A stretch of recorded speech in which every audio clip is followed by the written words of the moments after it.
আমার জানো তো ছোটবেলার সেই দিনগুলোর কথা না আজও খুব মনে পড়ে। স্কুলের গেটের বাইরে সেই দাদুটা বড়ের আচার নিয়ে বসতো, আর আমি অপেক্ষা করতাম কখন টিফিন হবে আর গিয়ে বড়ের আচার কিনে খাবো।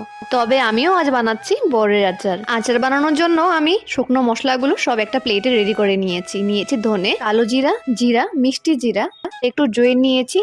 তখন একটা তাওয়াতে সুন্দর করে ভেজে নেব। এদিকে আমি কড়াইতে বসিয়ে দিয়েছি জল। জলটা ফুটে আসলে দিয়ে দিলাম গুড়। আচারের পরিমাণ হিসাবে তুমি গুড়টা দেবে। এবার গুড়টা ভালো করে পাক হয়ে গেলে তারপর দিয়ে দিলাম ধুয়ে রাখা বড়িগুলো। এবার বড়িটা দিয়ে ভালো করে নেড়েচেড়ে কষাবে যাতে বড়ির ভিতরে ভালো করে গুড়টা ঢুকে যায়। বন্ধুরা, আমি তো ভয়েস ওভার দিচ্ছি কিন্তু আমার মুখে না জল চলে আসছে। তারপর দিয়ে দিলাম মিক্সিতে পেস্ট করে রাখা সেই গুঁড়ো মশলাগুলো। পুরো মিহি পেস্ট করবে না, একটু দানা দানা রাখবে, সেটা মুখে পড়লে কিন্তু খুব টেস্টি লাগে। বন্ধুরা, তোমরা চাইলে কয়েকটা শুকনো লঙ্কা শুকনো তাওয়াতে ভেজে গুঁড়ো করে দিতে পারো, তাহলে কিন্তু আচারটা খেতে একটু ঝালঝাল হবে। এই আচার আমার কমপ্লিট। এভাবে তোমরা একবার বাড়িতে আচার বানিয়ে খেয়ে দেখো, খুব ভালো লাগবে। আর আজকের ভিডিওটি ভালো লেগে থাকলে চ্যানেলটি সাবস্ক্রাইব